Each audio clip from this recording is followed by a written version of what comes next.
Amém? Glória a Deus. Do Senhor é a terra e a sua plenitude, os homens e tudo que nela existe. Essa é uma das versões. A versão que está na sua tela provavelmente é a NVI. Ao Senhor pertence a terra e tudo que nela existe, o mundo e os que nele vivem. Isso dessa noite, irmãos, nós vamos tratar a respeito da mordomia cristã. É interessante a gente falar sobre mordomia cristã no aspecto que muitas pessoas entendem quando a gente entra nesse tema, né? Eu acho até uma maneira de, às vezes, a pessoa que está trazendo o estudo dar uma quebrada do tema, porque nós vamos falar hoje de dinheiro, nós vamos falar hoje de finanças, nós vamos falar hoje de dízimo e oferta. Existe, às vezes, uma certa resistência, irmãos, por parte, inclusive, dos pastores, né? Esses dias atrás eu e o Raudinei conversava um pouquinho a respeito disso, né? Porque tem gente que se ofende quando você fala de oferta e de dízimo, né? Ela acha que você está atrás do bolso dela, né? Que você está precisando de dinheiro, né? Ela acha que você está querendo mandar um recado quando você fala na questão de finança, quando você fala de valores, né? Eu queria lembrar os irmãos, já de início, que quem observava quantas pessoas estavam dando um gasofilácio não era o pastor da igreja, nem o apóstolo Pedro, nem o apóstolo Paulo, era o próprio Jesus. O próprio Senhor Jesus, ele estava observando quantas pessoas, o valor que as pessoas deixavam lá. E ele não olhava o valor monetário simplesmente do tamanho da quantidade. Ele olhava a proporcionalidade daquele valor. Isso. Vai ligar a mamãe, por gentileza, ali, ó. Ele olhava a proporcionalidade do valor. E eu não sei se você sabe disso. Você com certeza que é adulto, né? Pelo menos há 5 anos você já é adulto e paga suas contas. Eu acho que todos nós estamos, né, mais ou menos nessa fase. Há mais de 5 anos nós somos adultos e pagamos nossas contas. Você sabe que proporcionalidade é muito mais importante do que valor. Porque proporcionalidade, ela pode, mesmo num valor pequeno, significar tudo. E num valor alto, significar quase nada. E Jesus não observava simplesmente o valor que as pessoas estavam dando. Ele observava o valor também. Mas aquilo que ele estava observando e tratando como válido ou não válido, era a proporcionalidade. E não porque a proporcionalidade significava algum tipo de mérito da religião. Não. Mas manifestava a fé do contribuinte. A maneira como o contribuinte enxergava as posses que ele tinha. Amém? Glória a Deus. O Salmo 24, então, ele foi escrito pelo rei Davi e começa com administração e termina com adoração, né? Do Senhor é a terra e tudo que nela existe. Porque o primeiro versículo desse salmo não combina com o resto do salmo. E como este termina em tanto, sabemos que o salmista está elevando o nome de Jesus, ou como se nota em João, né? No princípio era o verbo estava com Deus, e tudo que foi feito por ele, tudo que foi feito sem ele, não foi feito. Uma vez que interpretamos, por exemplo, a palavra Senhor, que do Senhor pertence à terra, e que a palavra Senhor significa Kyrios, e a melhor tradução moderna para a palavra Kyrios, que nós temos como Senhor, também é dono. Então, se a gente fosse traduzir aqui, que está na Septuaginta, do Senhor é a terra, a sua plenitude, a gente fala assim: a terra tem dono, e é do Senhor, né? Do Senhor é a terra é do dono, a terra tem dono, e o Senhor é o dono da terra. Isso é tão compreendido, principalmente nas culturas modernas e ocidentais, que os reis da Europa são donos da terra. Você, por exemplo, como subject, como vassalo daquele reino, do reino da Inglaterra, por exemplo, você tem direito sobre a propriedade em cima da terra, mas a terra é do rei. E você paga imposto na Inglaterra, porque você paga para o rei o valor de estar usando a terra dele. A terra é dele. A terra é da coroa. E da onde sai esse princípio? Justamente do fato de que o Senhor deu uma proporção de terra a alguns dominadores sobre ela. Eles são chamados de reis e governantes. Mas no final, cada rei e governante tem que dar ao Senhor uma resposta pelo que fez com a terra que lhe foi outorgada. Os reis entendem no passado a sua propriedade de terra para com os seus subjects, para com os seus vassalos, para com os seus servos, nessa perspectiva. Porque no fim do dia, como Davi diz, olha, a terra é de Deus. Tudo que nós compramos, nós trocamos porque Deus primeiro proveu para nós. Então falar sobre mordomia cristã, né, e a definição para isso a gente vai ver um pouquinho mais para frente, não é simplesmente tratar de dinheiro, é ter uma visão honesta sobre o que significa as nossas finanças. E aqui outro detalhe, né? Eu, nos meus poucos anos de ministério, né, nesses últimos 19 anos que Deus tem nos dado a oportunidade de estar na frente da igreja e ministrar na frente da igreja, ainda que não trabalhando nessa esfera, mas cooperando com o nosso pastor em várias áreas do ministério do Belém e na igreja do Senhor Jesus Cristo, o que a gente percebe é que quanto mais desapegado a valores e mais apegado aos princípios, maior é a prosperidade das pessoas. Incrível isso. Incrível. Aqueles que conseguem entender o princípio da mordomia cristã, que vai muito além, como eu falei para você, da contribuição, são aqueles que mais conseguem se promover nos benefícios que são causados por ela. Porque não entenda de maneira errada, a palavra de Deus fala que a riqueza que nós conhecemos, a riqueza financeira, monetária e econômica, segundo a palavra de Deus, é um dom. E Deus dá ela a quem Ele quer. Inclusive fala também que Deus ama a prosperidade do seu povo. E por que muito povo de Deus não é próspero? Por que muita gente passa necessidade, não simplesmente pela falta financeira ou monetária, mas por não alcançar uma mente que consiga ser, em primeiro lugar, generosa para com a necessidade e que compreenda o que significa que aquilo que ele tem pertence ao Senhor? Não é? Olha que interessante, a definição de mordomia então. Existem algumas definições para a palavra mordomia, e creio que é importante entendermos algumas. Antes de entrarmos no estudo propriamente dito. Na língua grega, a palavra oiketes, que traduzida seria servo da casa, oikos, toda vez que você vê oikos, oikonia, oiko, né, o koinonia, que tem a palavra oiko também ali no meio, oiko significa casa, né? E oikonetes é o servo da casa, escravo ou administrador. Mordomia é a arte de administrar os bens de outra pessoa. Mordomia é a arte de administrar os bens de outra pessoa, né? Isso descreve um bom administrador, um mordomo. No tempo do Império Romano, o mordomo era o escravo mais velho da casa, que tinha responsabilidade nos assuntos domésticos e era também responsável por manter a ordem da família do dono, do senhor. Pensa um minutinho, né? Se não estiver ali, me desculpa, falei. Ele era o responsável por isso. José, por exemplo, era mordomo da casa de Potifar. E qual que era o trabalho de mordomia dele? Era justamente colocar em ordem os bens do seu senhor. E ele fazia isso tão bem que o Senhor dele não deu só uma parte da mordomia dele. Ele colocou toda a casa debaixo do seu jugo, exceto a esposa dele, né, e a família. Aqui só estava faltando a família, que ele entendia que não era a responsabilidade dele de prover para aquela família. Mas o termo aqui no grego inclui inclusive isso, de você saber se a família estava bem sustentada.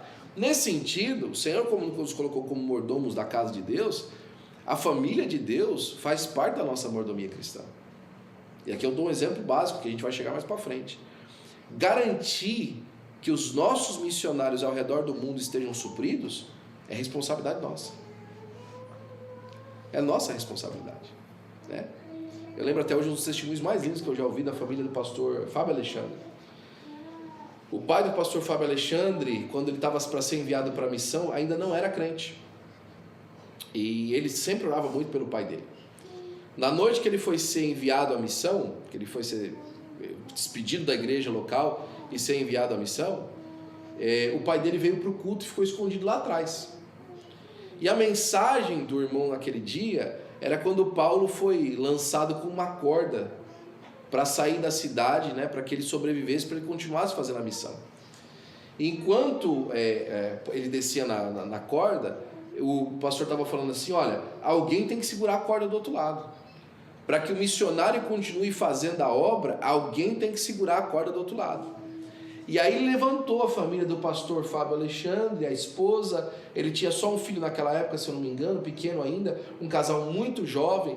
O pastor Fábio Alexandre tinha deixado a polícia militar para poder ser missionário na Europa, num país que ele não conhecia, numa língua que ele mal falava, para servir os brasileiros ali. Se eu não me engano, o primeiro país que ele foi inclusive a Suíça ou a Itália, se eu não me engano, não foi um desses dois países que ele foi. E aí o pastor falou assim: aí, irmãos, quem de nós vai segurar a corda para que essa família seja bem sucedida, né? E aí os irmãos começaram a vir à frente com ofertas para despedir aquele casal missionário. Mas quando de repente o pastor Fábio Alexandre olhou para a igreja, e não com uma oferta na mão, mas com a própria vida, o pai do pastor Fábio Alexandre recebeu o Senhor Jesus Cristo aquele dia e prometeu segurar a corda para que o seu filho pudesse fazer missão. Glória a Deus. É responsabilidade nossa, irmãos, cuidar dos missionários. Você sabe que o pastor Castro estava explicando hoje isso para os nossos amigos aí da sinagoga, que quando nós não temos condições, quando essa igreja por várias vezes não teve condições de se manter, alguém segurou a nossa corda, de longe. Por muitas vezes isso aconteceu. E algumas vezes Deus deu a oportunidade para nós segurarmos as cordas de outros missionários. Através do quê? Da fidelidade que nós temos com a consciência de que aquela que nós temos na nossa mão é para fazer mordomia na casa de Deus. Amém? Amém. Glória a Deus. O Salmo 127, por exemplo, implica isso mostrando na família, né? Que os filhos, eles são herança do Senhor. E o fruto do seu ventre, o galardão. E como flechas da mão do valente, os filhos da mocidade são para esse homem. Esse valente que o salmista descreve são os pais. Se formos bons mordomos ou administradores, os nossos filhos irão muito além de nós. Por quê? A flecha depende do arco a ser lançado, e o arco está nas mãos do pai. A mordomia cristã, então, é muito mais que dinheiro, né? Temos a tendência de pensar em dinheiro quando tratamos desse assunto, mas vamos discorrer sim sobre o dinheiro. No entanto, administrar o tempo que Deus nos deu é saber ganhar os bens, e saber ganhar os bens que Deus pode te confiar. Então, onde exercer a mordomia cristã? A primeira coisa, a gente pode observar o dízimo no Antigo Testamento. E a primeira menção que nós temos do dízimo, está em Gênesis capítulo 14, quando Abraão entrega dízimos a Melquisedeque pela sua vitória sobre aquela guerra dos 5 reis que ele vai contra, junto com Manre e os 380 que nasceram na sua casa, né? Essa é a primeira menção do dízimo que nós temos. É interessante que ele entrega o dízimo, mas ele devolve os despojos. Ele entrega o dízimo, mas ele devolve os despojos. E aí ele fala assim: por que você fez isso? Para que ninguém diga que alguém amanhã enriqueceu a Abraão. Abraão tinha uma consciência que a sua prosperidade tinha que vir da mão de Deus, não vinha da mão de ninguém. Então ele olhava para o trabalho dele e ele falava assim: não, esse trabalho aqui não é o que me enriquece, o que me enriquece é a mão de Deus. Ele olhava para o rebanho dele e falava assim: não é o rebanho que garante meu sustento, é a mão de Deus sobre o rebanho. Ele olhava para as suas posses e falava assim: não é o rendimento mensal da minha caderneta de poupança ou de investimentos que me garante sustento, é a mão de Deus, não é meu trabalho, não é minha força, é a mão de Deus que me garante. E ele tinha tanta consciência disso que ele não queria nem falar assim: também, né, meu amigo, levou a sorte grande, pegou esse despojo enorme aí. Não, foi a mão de Deus que nos sustentou, foi a mão de Deus que nos guardou. Agora, essa menção de Abraão, ou de Abrão nesse momento, ela é interessante, mas existem outros dois momentos onde o princípio do dízimo é demonstrado, né? Porque o que é o dízimo? O dízimo é a 10ª parte primeira de um todo. Agora tem um termo que vem antes do dízimo que tem a ver com o dízimo, que é o princípio do dízimo, que chama primícias. E as primícias é o primeiro termo bíblico que é demonstrado, que fala sobre uma mordomia cristã, uma mordomia espiritual dos bens que você tem, nessa programática de que as coisas que você tem agora vêm da mão de Deus. E a primeira oferta de primícias que a Bíblia descreve é a oferta de Abel e Caim.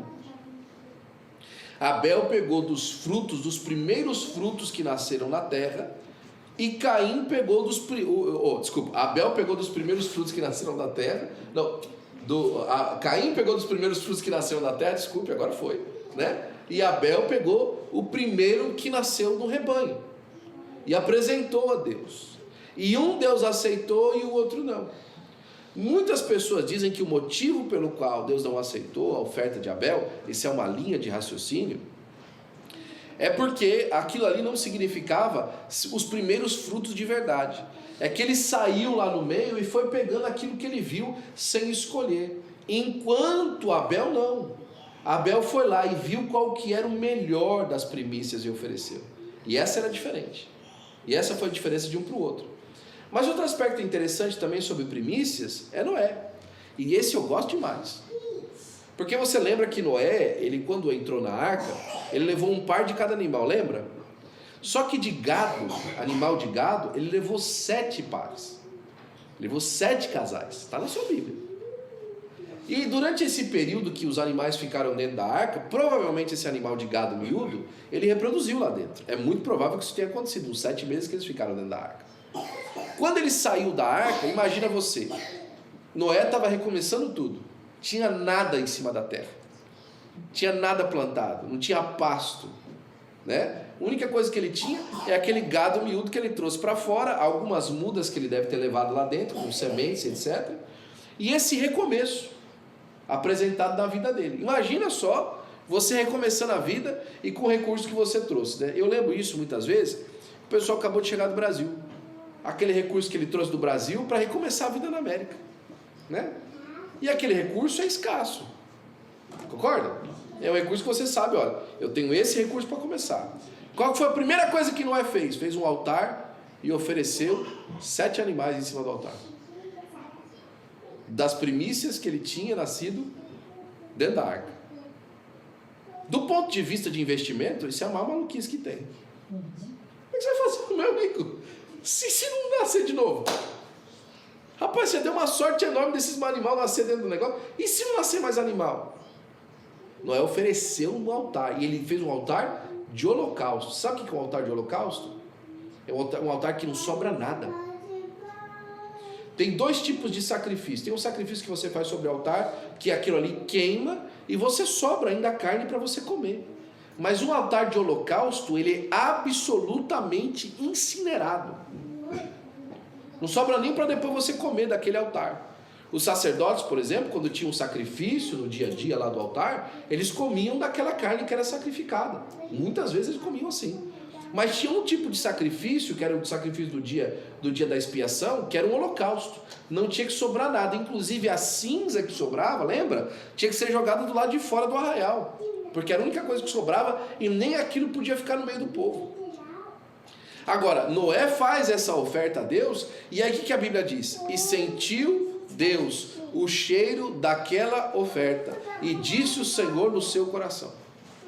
Não mais, disse o Senhor no seu coração, o homem é mau desde a sua meninice, ou seja, a oferta não mudou o homem, a oferta não transformou o coração do homem, a oferta não fez o homem ser melhor. Aí, mas Deus diz assim, mas enquanto houver dia e noite, enquanto houver terra, haverá dia e haverá noite, haverá inverno e haverá calor, haverá plantio e haverá cega, por causa daquela oferta. Uma oferta, um princípio de oferecer a Deus aquilo que é primeiro, mudou a história até hoje para nós, porque ainda tem terra, e adivinha? Tem calor, tem inverno, tem plantio, tem cega, tem noite, tem dia. Por causa da oferta de Noé, do princípio, do entendimento. Então, não tem a ver com dinheiro, mas passa por lá, né? O pastor Joel costuma brincar, fala assim, que o último lugar que se converte no homem é o bolso. Mas depois que o bolso converte, irmão, aí não falta mais nada. Aí o coração já está firme com o Senhor Jesus Cristo, né? A carta aos Hebreus capítulo 7, versículo 1 ao 4 diz assim: porque este Melquisedeque, que era rei em Salém, sacerdote do Deus Altíssimo, encontrou-se com Abraão quando este voltava depois de derrotar os reis, e o abençoou. E Abraão lhe deu o dízimo de tudo. Em primeiro lugar, seu nome significa rei de justiça, depois rei de Salém, que é rei de paz, que quer dizer rei de paz. Sem pai, sem mãe, sem genealogia, sem princípio de dias, nem fim de vida, feito semelhante ao Filho de Deus, ele permanece sacerdote para sempre. Considere a grandeza desse homem e a fé do patriarca Abraão, que lhe deu dízimo de tudo. Se nós fôssemos então materializar isso para um tempo, olha só que interessante. Algumas pessoas falam que dízimo é coisa do Velho Testamento. Fala para mim, o tempo de Abraão é o tempo da velha aliança? Não. Quando é que foi dada a aliança ao povo? Foi dada em Moisés. A velha aliança começa em Abraão, mas ela foi estipulada através de Moisés. Então, tanto Abraão, quanto Jó, quanto a Noé, deu dízimo antes da lei. O dízimo não é obra da lei, ele vem antes da lei. Algumas pessoas falam, não, quando o Antigo Testamento é coisa da lei mosaica. Não é coisa da lei mosaica. Abraão não viveu a lei mosaica. Abraão não estava no decálogo. É importante, por quê? Porque eles viviam debaixo de um princípio e outro. A quem ele entregou o dízimo? A alguém fora do padrão, inclusive israelita, porque Melquisedeque não era israelita. Aliás, nem Abraão era israelita, Abraão era hebreu. Quem era israelita depois, quem nasceu depois de Israel, Ele é precursor dos israelitas, mas Abraão não é israelita. Então tudo isso prova para nós e dá para a gente um entendimento que o princípio do dízimo, ele é eterno, ele não é a partir de uma aliança com o povo, Inclusive é interessante pensar que tem muita gente que entrega dízimo na igreja que não é nem crente. Eu já vi algumas vezes esses testemunhos de pessoas que vêm à igreja, entregam o dízimo porque creem no princípio da contribuição, do princípio do dízimo, e ainda não são crentes, Isso é interessantíssimo. E aí a gente pode ver aqui, eu não vou me ater muito isso porque vai ficar bastante extenso, mas nós temos o dízimo, por exemplo, de Abraão em Gênesis 14, o dízimo dos levitas, em Números 18 e 21, aparecem os dízimos dos próprios levitas, em compensação ao seu de serviço e trabalho. O dízimo dos dízimos, que era o dízimo dos sacerdotes, Os sacerdotes filhos de Arão davam o dízimo do seu dízimo, daquilo que eles recebiam, porque eles comiam do dízimo que vinha, O dízimo dos holocaustos e das festas, o dízimo trienal, que era no fruto do terceiro ano, eles entregavam um valor maior ao Senhor, em consideração àquele tempo de crescimento, Inclusive, irmão, tinha até uma lei para quem atrasasse no dízimo. Se falar na igreja hoje isso, o povo vai ficar doido. Mas você tinha um valor que você precisava de entregar mais se você falhasse no seu dízimo. 50%. Se eu não me engano, dava 50% do dízimo, então subia para 15%. Era quase o mesmo, o valor era mais ou menos 4,5% a mais daquilo que você deveria dar. Daí, em vez de 10, você dava 14,5%, porque você atrasou no seu dízimo. Já pensou, irmão? Já pensou? A gente for fazer, agora daqui para frente, quem atrasar o dízimo da semana, vamos fazer 14,5%. Meu amigo. Não ia funcionar. E sabe por que não ia funcionar? Como não funciona também quem dizima com tristeza ou por necessidade. Quem não entende a voluntariedade. Não ia funcionar porque, mais uma vez, a gente ia falar assim, olha, se você não faz isso, você, como dizem aí fora, está amaldiçoado. Não ia funcionar. Porque o nosso evangelho não é um evangelho de maldição, é um evangelho de bênção. Glória a Deus. A nossa palavra não é uma palavra de maldição, é uma palavra de bênção. Nós não estamos aqui para extorquir ninguém. Nós não estamos aqui para dizer esse pode e esse não pode, esse dá bem ou esse não dá bem. Não. Inclusive o pastor Zé Huerta gostava de falar que você pode colocar $100 mil numa salva.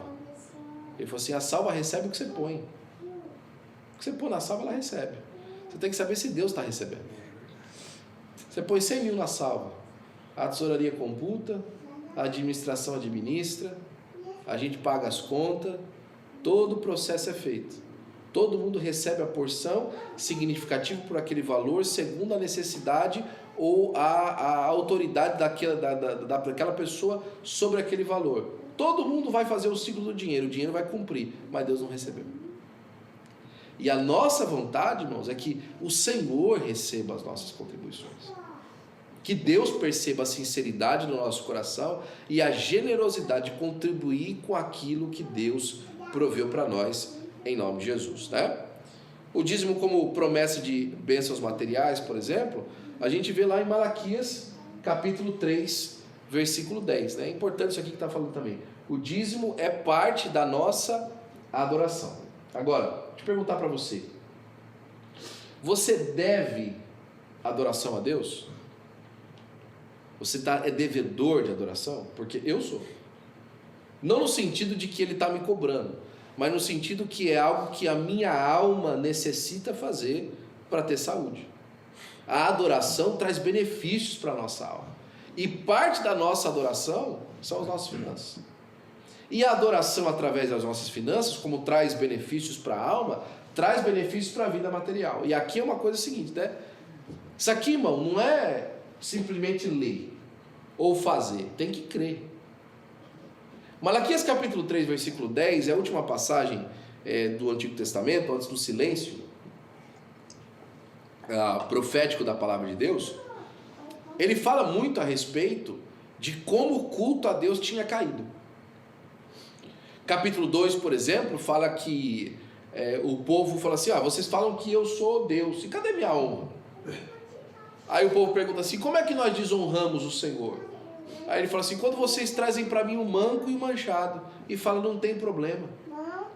Você sabe que naquela época o dízimo era entregue muitas vezes não em moeda de ouro, não em barras de prata, mas o dízimo era entregue segundo aquilo que a pessoa produzia, né? Se a pessoa produzia, por exemplo, animais, ela entregava o dízimo em animais. Se era cereal, em cereais, e etc. E muitas das vezes a pessoa, por exemplo, entregava oferta, trocava o cereal em um animal para certos tipos de oferta que ela fazia. Mas o dízimo, principalmente a parte do dízimo e das primícias, era sempre entregue naquilo que era a manufaturamento da pessoa. E nessa oferta especial, por exemplo, de sacrifícios, era sempre necessário apresentar, segundo a lei que o Senhor tinha colocado, um animal que não tivesse manchas e um animal que fosse novo, que fosse puro. E com o passar do tempo, por conta de que a fé em Deus começou a se tornar uma coisa irrelevante para aquele povo, eles começaram a apresentar qualquer coisa. Então Deus está perguntando: olha, vocês falam para mim que não tem problema trazer o manchado, trazer o manco. Então, quando era para Deus, eles ofereciam aquilo que não prestava. E quantas vezes eu vi isso, às vezes na igreja, irmão? Eu trabalhando no departamento de mídia. Quantas vezes eu recebi uma ligação, um text message ou um psiu, ei, vem cá, de algum irmão da igreja, falando para mim: quebrou uma televisão lá em casa, vocês não querem aqui para mídia, não? Meu aparelho de som lá não está funcionando só um falante, vocês não querem usar aqui não, para mim não ter que jogar fora? E o pior é isso, né? E o pior é como Malaquias fala, se achando generoso, né? Ele perguntando a Deus: como é que a gente defraudou você? Como é que a gente, né? Por que a gente entregou alguma coisa, né? Eu não estou dizendo, irmão, não aproveitar alguma coisa que tenha vida ainda para servir um outro propósito, não é isso que eu estou falando. O que eu estou falando é que, como se as coisas que são oferecidas ao Senhor, para oferecer ao Senhor, sempre tem que ser um material de reciclagem daquilo que nós não queremos mais, né? Uma vez nós montamos uma salinha das crianças, eu pedi, citei para os irmãos trazerem os brinquedos. Quase tudo foi por isso, porque carrinho sem roda, né? Boneca sem olho, sem cabelo, né? E assim, eu entendo que às vezes o que a pessoa tem para dar, isso eu entendo. Porque lembra que eu falei aqui para você que o Senhor Jesus não estava observando valor, ele estava observando proporcionalidade. E na proporcionalidade é tudo que a pessoa tem. Mas o que acontece na maioria das vezes é que aquilo ali é proporcional também, não vale nada. Eu acho que foi o Bishop William Blake que falou isso, é uma das frases que eu mais gostava de ouvir o Dr. Ravi falando. Ele falava assim, que sacrilégio é você pegar uma coisa que é oferecida para Deus e usar ela de maneira vã. Pegar alguma coisa que é consagrada ao Senhor e usar aquilo de maneira vã. Eu lembro de uma história, por exemplo, para mim, antes de eu terminar essa, do irmão da nossa igreja que chegou em casa com um trompete de $3.000, trompete lindo, né, banhado a prata, se não me engano. Coisa mais extraordinária que eu vi. Eu olhei e falei assim, isso aqui é diferente. Eu já vi trompete antes, mas isso aqui não é veril, não. Isso aqui é outra coisa. Eu olhei aquele trompete lindo, né? E eu falei assim, meu amigo, vamos trazer todo mundo aqui na sala e vamos consagrar esse aqui ao Senhor. Ele falou, não, esse aqui não. Eu falei, por que não, meu amigo? O trompete desse $3.000. Eu falei, não, esse aqui não. Porque esse aqui eu preciso trabalhar com ele. E eu não quero oferecer alguma coisa ao Senhor que depois eu vou ter que colocar num evento de casamento, numa orquestra, que não vai estar louvando o hino para o Senhor. Então não vou consagrar isso aqui ao Senhor, porque eu não quero usar uma coisa que está consagrada para o Senhor de maneira vã. Isso é sacrilégio. Isso é impedir o sacrilégio, né? Mas o Dr. William Blake falava, que o Bishop William Blake falava, que o pior tipo de sacrilégio não é esse. O pior tipo de sacrilégio é pegar uma coisa que não vale nada para você e oferecer para Deus. Sacrilégio é pegar uma coisa que é oferecida para Deus e usar ela de qualquer maneira. Mas o pior tipo de sacrilégio é pegar uma coisa que não vale nada para você e falar, ó Deus, um presente para o Senhor. Uma oferenda para o Senhor, né? E é nesse contexto que alguns dias atrás eu falei de $1. Pegar alguma coisa que não tem fruto, não vale nada. Aquilo ali não representa para você uma oferta, um sentimento que você tem para com Deus. É um cumprimento de um ritual. Aqui, ó. Aqui não tá. Por quê? Não vai me fazer diferença. Não vai, isso aqui não. Eu posso. Eu tenho condição. Isso aqui eu consigo e não vai me machucar, né? Só que não se faz isso só com o dólar, se faz isso com o tempo, né? Quantas pessoas falam assim, eu não vou na igreja hoje não, tá? Quando tiver tempo eu vou. Ou seja, o tempo que não vai me fazer falta do meu entretenimento, daquilo que eu quero fazer para mim, eu ofereço para Deus. E aí, tá bom, Senhor, aqui. Eu consigo fazer esse esforço aqui e tal, porque as coisas que eu quero fazer, não é isso. E aí eu lembro do William Blake nesse sentido, do tipo de sacrilégio que realmente muitos de nós, às vezes, por conta inclusive da imaturidade espiritual, oferecemos a Deus. Ou então do momento espiritual oferecemos a Deus. E aí eu lembro de mais um testemunho, né, antes da gente entrar no dízimo no Novo Testamento, que é do próprio Davi. E eu já falei para você algumas vezes esse testemunho de Davi, né? Você sabe, Davi decide contar o povo. Capítulo 23, se eu não me engano, ou 24, do segundo livro de Samuel.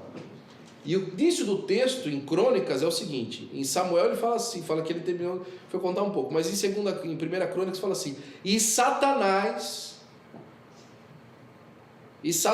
influenciou Davi a contar o povo. Satanás. É uma das únicas menções de Satanás no Antigo Testamento. Ele falou assim, Davi, conta o povo. E por que Davi queria contar o povo? Ele explica para Joabe, porque ele queria ver a força dele. Ele quer saber quanto ele é forte. Ele foi lá na internet, juntou todas as contas dele, a conta de investimento, a conta corrente, a conta poupança. Ele foi lá ver os assets dele, ele fez aquela planilha e tal, porque ele queria saber a força dele. E quem ia blame Davi por isso?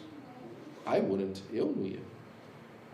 Eu quero saber quanto eu tenho para gastar, como é que é minhas finanças, como é que é minhas entradas.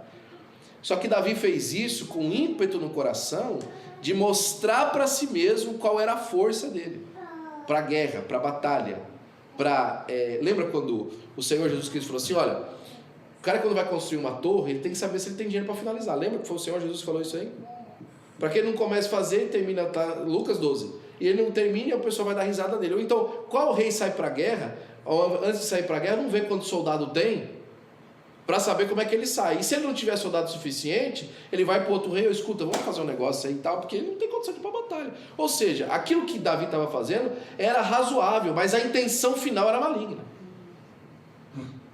A intenção final de Davi era bater no peito e falar assim, eu sou cara, eu estou forte, olha a minha condição, olha o que aconteceu com Israel debaixo do meu governo.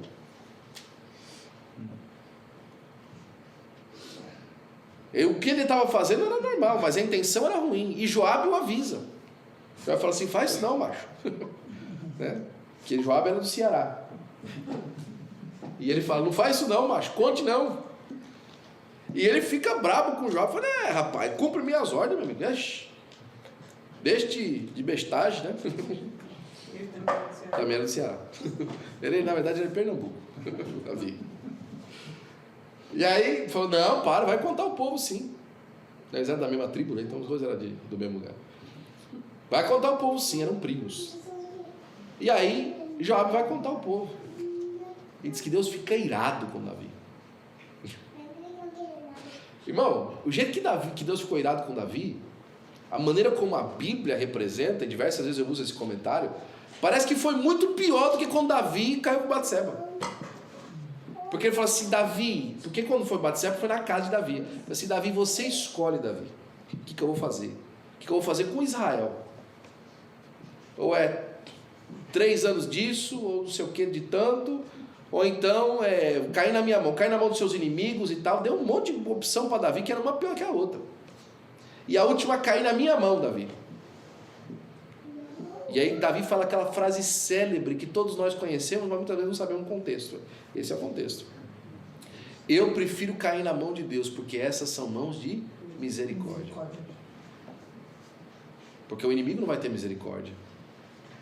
O maligno não vai ter misericórdia. O mundo lá fora não vai ter misericórdia. Mas Deus vai ter misericórdia de nós. E aí Davi prefere isso. E Deus manda uma praga em cima do povo, uma saraiva, fogo do céu. E naquele dia, se eu não me engano, caiu 30 mil homens de Israel, alguma coisa, um número absurdo. E Deus colocou no coração de Davi um clamor, junto com os sacerdotes. Eles estavam orando por Jerusalém. E Jerusalém sendo arrasada. E eles olham do palácio, da onde eles estavam, e aquela época a cidade de Jerusalém, ainda a parte mais alta, não era ainda a parte da cidade. A parte mais alta ainda era um morro. E aquele morro tinha um dono, Aruana, ou em outra tradução, Ornã. Era a vinha de Ornã. E eles olharam para aquele lugar onde estava mais alto, e eles viram o anjo enviando a saraiva daquele lugar sobre a cidade. Enquanto eles clamavam a Deus, eles perceberam que Deus cessou antes do período que a praga deveria cuidar, ou seja, Deus diminuiu o tempo. O que Davi fez? Juntou todo mundo e foi lá na vinha de Ornã, falou assim, nós vamos fazer um altar a Deus aqui, em gratidão a Deus pela praga ter passado. Nós vamos agradecer a Deus pelo castigo. Eu não sei você, eu acho que Davi às vezes tinha umas ideias. Nós vamos agradecer a Deus pelo castigo,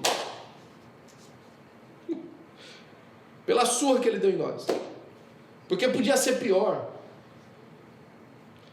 porque Ele podia ter ido até o fim nos destruído, mas Ele estendeu a sua mão e nos guardou. E aí ele chega lá para o Ornã, porque ele era o rei, mas a terra tinha dono, né? E aquela parte ali não fazia parte de Jerusalém, era a vinha de Ornã. E chega para Ornã e fala assim, Ornã, eu quero comprar a sua terra, porque eu quero fazer aqui um altar ao Senhor. Aí Ornã fala assim, imagina, rei, pega a terra, pega os boi, pega a madeira, pega as pedras para você fazer o altar, fica tranquilo, tudo é do rei. Então, vou cobrar do rei, você está doido? Véio? Eu tenho juízo, né? Aí Davi fala assim, não, eu não quero nada de graça não. Cobre o preço e cobre bem, para que eu não ofereça ao Senhor um sacrifício que não me custe nada. E aí ele paga pela terra. Agora o mais extraordinário não é isso. Você sabe que terra que se torna aquela lá? É o lugar do templo. O templo foi construído ali, o lugar mais alto de Jerusalém, que agora começou a ser parte da propriedade da cidade. Não era antes. Davi comprou por conta da gratidão a Deus de um castigo, e Deus transformou aquele lugar numa bênção, porque Davi entendeu o princípio da mordomia, inclusive quando ele errou. Então essa perspectiva, irmãos, nos segue, nos acompanha, porque quando o crente entende isso, até aquilo que é prejuízo torna bênção, até aquilo que é contrário torna bênção. Mas às vezes Deus pega um período de uma situação, e decide por conta própria, através do seu beneplácito e da sua visão de futuro, colocar 5 pedrinhas que vão matar o gigante e mudar a história de Israel no pornel de um menino. E até o menino matar o gigante, não faz sentido nenhum. Até o menino matar o gigante, ele está ali falando um monte de coisa que ele não sabe o que ele está falando para o rei. Não, rei, eu vou lá. Mas, rapaz, você para o menino bobo, rapaz. Então põe a minha armadura. Não, a armadura é muito pesada. Capaz, não consegue nem andar com a armadura. Como é que ele vai enfrentar o gigante? Agora, quando o Golias está morto, irmão, aí ninguém discute mais nada. Depois que Golias está com a cabeça cortada, irmão, aí ninguém mais discute nada. Mas vão discutir até Golias morrer. E nós precisamos ter paciência para esperar o tempo da morte do Golias. E também nós precisamos de ter cuidado com a maneira como nós nos comportamos até a morte de Golias. Porque quando 1 Samuel é escrito, e tem muito a ver aqui com mordomia também, ele é escrito depois que a história aconteceu, não durante a história acontecendo. Lembre-se disso. Depois que a história aconteceu, detalhes do secreto que nós estamos vivendo com o Senhor podem ser publicados. Mas enquanto não, silêncio absoluto. Porque Davi já estava consagrado a assumir o reino, mas Saul não sabia quem era. Nós lendo a história já sabemos, Saul você não sabe, mas é Davi. Mas Saul não sabia.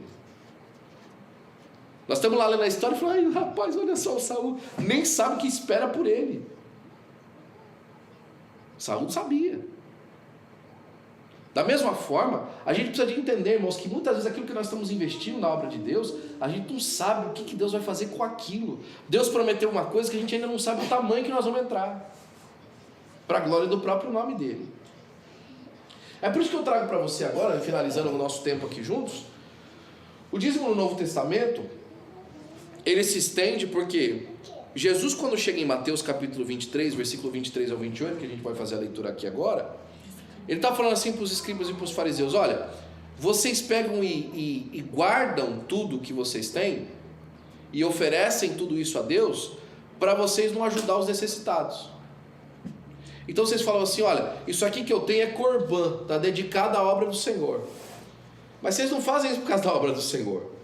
Vocês fazem isso para vocês não poderem ajudar, por exemplo, o pai velho de vocês, a mãe de vocês que está velhinha. E aí vocês falam que é corbã. Aí ele fala assim, vocês devem fazer estas coisas. Vocês devem consagrar a Deus a sua propriedade. Vocês devem oferecer ao Senhor os seus bens, mas também não esquecer da causa do necessitado. O que Deus está falando aqui? Uma coisa muito bonita. Tem muita gente que fala assim, não entrego o dízimo, porque ontem eu dei $100, que seria o meu dízimo, para uma causa social. Isso não é dízimo. Dízimo é na casa do Senhor. Não venha justificar que você... Não, porque eu fiz essa aqui, oferta aqui para essa entidade, então não preciso dizimar. Jesus não falou isso aqui. Jesus falou assim, entregue o seu dízimo e também faça a obra de caridade. Quer fazer a obra de caridade? Faça, é bênção, é benéfico. Só que não se esqueça de entregar ao Senhor a parte que lhe é requerido. Eu sempre falei para você, dízimo não é generosidade. Dízimo é obrigação espiritual do crente. Está na Bíblia. Dízimo é obrigação espiritual do crente. Oferta é generosidade. Oferta segundo a sua generosidade. 1.000, 2.000, 3.000, $1. Lembre da proporcionalidade. Às vezes $1 é tudo que você tem. Amém, glória a Deus. Bênção. Às vezes $1 é o que você achou na carteira porque você não queria, né? Proporcionalidade. É com você e Deus, né? Mas o dízimo no Novo Testamento, o Senhor Jesus Cristo falou isso, né? No capítulo 6 de Lucas, a gente está terminando por aqui, Jesus fez uma promessa: dai e dar-se-vos-á. O que é dar aqui? É contribuição, irmão. Jesus recebia contribuição no seu ministério. Existiam as pessoas que sustentavam o ministério de Jesus, irmão, né? Se fosse comparar ao ministério de pregação de Jesus, era um ministério de pregador itinerante. Saía pregando. E tinha gente que sustentava o ministério dele, com oferta, né? Mesma coisa com Paulo. E aqui Jesus está falando no capítulo 6 de Lucas, né? Dai e dar-se-vos-á. Boa medida, recalcada, sacudida e transbordante, generosamente vos darão. E olha só como Jesus marca isso. Com a mesma medida com que tiverdes medido, vos medirão também. Mediu aquilo ali como pequeno, irmão, não espere coisa grande de lá. Mediu aquilo ali como qualquer, não espere coisa grande ali. Sede fiel no pouco e no muito te colocarei. Ele fala assim, não, senhor, quando o senhor me der $100.000 por mês, aí eu vou ser dizimista. Irmão, se não é com 1.000, se não é com 1.000, irmão, não vai ser com 100.000. Porque é um princípio. E é um princípio escalonado. Aquilo que eu falei para você. É proporcionalidade. Não é valor. Valor é um detalhe. É proporcionalidade. Proporcionalidade daquilo que você intenta para Deus, né? E aí a gente termina já por aqui, né? As ofertas é uma outra forma de exercer mordomia, né? E tinham várias ofertas, irmãos. Oferta de libação, oferta de pecado, oferta agradável. Cada uma delas tinha uma maneira diferente de expressar. Mas eu termino aqui falando sobre a mordomia nos negócios. Em tudo que fazemos, temos que ter a consciência que estamos fazendo para Deus, primeiramente, e não para nós. Independente do tipo de negócio, ou se somos funcionários e nosso patrão é uma pessoa ruim. Antes do patrão terreno, temos um nos céus. O nosso patrão terreno pode estar fora do espaço geográfico onde estamos, mas Deus está vendo todas as coisas que estamos fazendo e a intenção do nosso coração. Por isso, em tudo que fazemos trazendo à tona a seguinte palavra: trabalhem arduamente e de bom ânimo em tudo quanto fizerem, como se estivessem trabalhando para o Senhor e não para os homens, lembrando-se que o Senhor Jesus é quem vai dar-lhes a recompensa da herança. É para Cristo Senhor que estamos trabalhando. A consciência de que tudo que a gente faz, tudo que a gente põe a mão, em última instância, é para servir a Deus. Nesse sentido, nós também temos inúmeros testemunhos de irmãos que foram promovidos no trabalho, simplesmente, irmão, porque quando chegava no trabalho, falou assim: eu preciso ser um bom crente aqui, eu preciso dar bom testemunho para esse pessoal. Olha, incontáveis, que eu posso repetir para você aqui. O próprio pastor Silmo, por exemplo. O pastor Silmo, ele era técnico de raio-x, lá na Flórida. E ele contou para a gente, durante esse testemunho, essa mensagem que ele escreveu, ele com certeza é uma das pessoas mais prósperas que eu já conheci financeiramente nos Estados Unidos e principalmente na nossa igreja sede. Ele já foi várias vezes, ganhou prêmios de melhor realtor da Flórida. Eu não sei se você sabe, mas a Flórida é um dos lugares que mais se vende casa e mais se vende e trabalha com propriedade de real estate. E ele por várias vezes ganhou o prêmio de melhor realtor da Flórida. Então, ele vende muita casa, trabalha com muita casa. E ele fala que quando ele trabalhava como técnico de raio-x, ele chegava na empresa e terminava o horário dele, ele pegava um mapa e saía limpando, né? Saía limpando tudo e arrumando tudo que estava lá e tal, porque era uma coisa que ele falou assim: olha, isso aqui é um lugar que me alimenta, tal, isso aqui é a bênção de Deus para a minha vida, a bênção de Deus para a minha casa vem através daqui, eu quero que as coisas aqui sempre estejam bem e tal.